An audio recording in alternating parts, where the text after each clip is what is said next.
فبأي آلاء ربكما تكذبان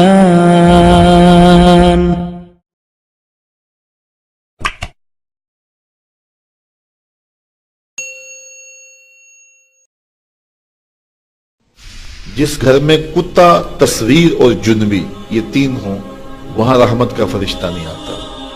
کتا ہو، کسی کو غسل کی حاجت ہو اور اس کے باوجود وہ غسل نہ کرے، جنبی، اور تیسرا جو ہے وہ تصویر، جہاں یہ ہوں میرے حضور نے فرمایا وہاں رحمت کا فرشتہ نہیں آتا۔ تو بعض گھروں کے اندر قد آدم کے برابر تصویریں لگی ہوئی ہوتی ہیں تو ظاہر رحمت کا فرشتہ تو وہاں نہیں آئے گا۔ اور پھر یہ تصویر کسی تقدس مآب ہستی کی ہی کیوں نہ ہو تو پھر بھی اس سے گریز کرنے کا کہا گیا ہے۔ اور آج ہمارے گھروں کے اندر سکرین کے اوپر جو تصویریں چل رہی ہوتی ہیں اور جو مختلف چینلز کے اوپر چل رہا ہوتا ہے تو پھر ہم کہتے ہیں کہ پتہ نہیں برکت کہاں اڑ گئی، میاں رحمت کے فرشتے تمہارے گھر میں کبھی آئے ہی نہیں تو پھر برکت کہاں سے آئے؟ پہلے مال تھوڑا ہوتا تھا، پیسے لوگوں کے پاس اتنے نہیں ہوتے تھے، 100 روپے کا منہ کوئی دیکھتا تھا، لوگ پیدل سفر کرتے تھے۔ میں ایک دیہات کا رہنے والا ہوں، سارے لوگ پیدل شہر میں آتے تھے، لوگوں کے پاس دو سے زیادہ جوڑے نہیں ہوتے تھے، اچھا جوتا کسی کے پاس نہیں ہوتا تھا، شادیوں سے بڑے بھائی کا جوتا، چھوٹے بھائی کا جوتا، ایک دوسرے کے جوتے مانگ کے لوگ لے کے جایا کرتے تھے۔ سکول کے بچوں کے پاس بہت ساری مائیں تو کچھ کھانے کے لیے دے دیتی تھی کہ یہ دوپہر کو کھا لینا، اور خرچی بھی بڑی معمولی سے ملتی تھی۔ اور آج ہر بچہ 200-300 روپے کا بیلنس روز جو ہے وہ موبائل پہ خرچ کرتا ہے، موٹر سائیکل کا جو ہے وہ تیل الگ خرچ کرتا ہے، اور جو اس کی جیبیں بھری ہوئی ہوتی ہیں، اور اتنا کچھ ہونے کے باوجود برکت نہیں ہے۔ برکت جو ہے وہ پیسوں سے نہیں آتی، جب رحمت کے فرشتے آتے ہیں برکتیں لے کے آتے ہیں۔ اور ہمارے گھروں کے اندر جو قادآور سکرینیں لگی ہوئی ہیں اس سے برکت اڑ گئی ہوئی ہے، اور اس پہ پھر کیا کیا دیکھا جا رہا ہے اور کیا کیا دکھایا جا رہا ہے، تو پورے ملک سے برکت اڑ گئی ہوئی ہے۔ پیسے کی فراوانی کے باوجود برکت باقی نہیں رہی ہے۔ کثرت کچھ چیز نہیں ہے، برکت کچھ چیز ہے۔ تو اللہ سے کثرت کی بجائے برکت مانگو۔ جب برکت مانگو گے تو تھوڑے میں بھی اللہ تمہیں وہ سکون اور طمانینت قلب عطا کر دے گا جو زیادہ والوں کو بھی نصیب نہیں ہوتا۔ تو اصل مقصود تو طمانینت ہے۔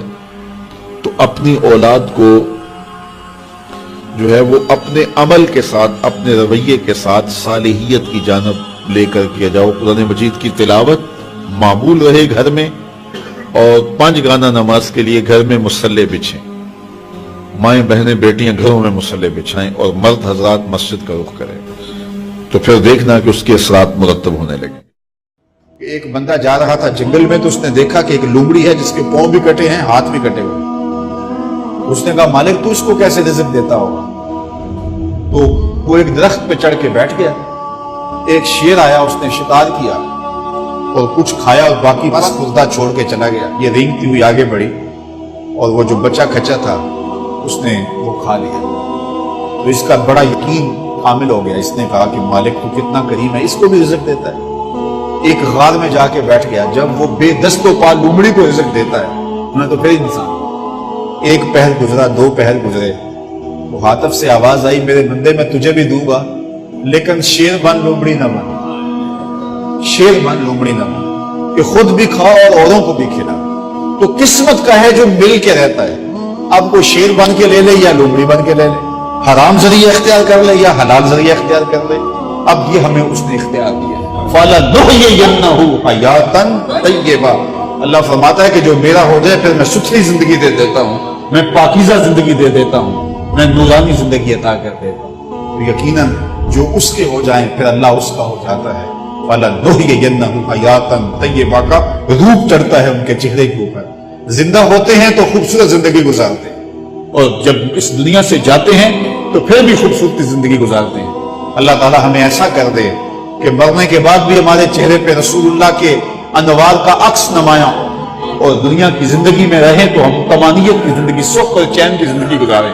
صبح سے لے کر شام تک ٹینشن، مصیبت، پریشانیاں، کیا ضرورت ہے اتنا کچھ لینے کے لیے؟ درود پڑھتے جاؤ، زندگی گزارتے جاؤ، زندگی سوچی گزارو، زندگی اوکھی نہ گزارو۔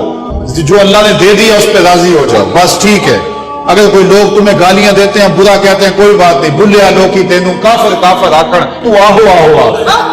کوئی تکلیفیں دیتا ہے پھر بھی پریشان نہ ہو، رزق تھوڑا ہے تب بھی پریشان نہ ہو، زیادہ ہے پھر بھی ٹینشن نہ لو، اللہ کا شکر ہے، اللہ نے جس حال میں رکھا ہے۔ اور سنو، میں کہتا ہوں کہ یہ ٹینشن فری حدیث ہے۔ حضرت علی المرتضیٰ فرماتے ہیں جو اللہ کے دیے گئے تھوڑے رزق پہ راضی ہو گیا، اللہ قیامت کے دن اس کے تھوڑے عملوں پہ راضی ہو جائے۔ جو اللہ کے دیے تھوڑے رزق پہ راضی ہو گیا، اللہ قیامت کے دن اس کے تھوڑے عملوں پہ راضی ہو گیا۔ تو خوش نصیب ہیں وہ لوگ جو اپنی زندگی کو اللہ کی رضا میں گزارتے ہیں اور اپنی آخرت کو بھی اس کی رضا کے سائے میں لے جاتے ہیں۔ اللہ تعالیٰ مجھے آپ کو اپنی رحمتوں کے سائے میں رکھے، دنیا آخرت کی بہاریں نصیب فرمائے۔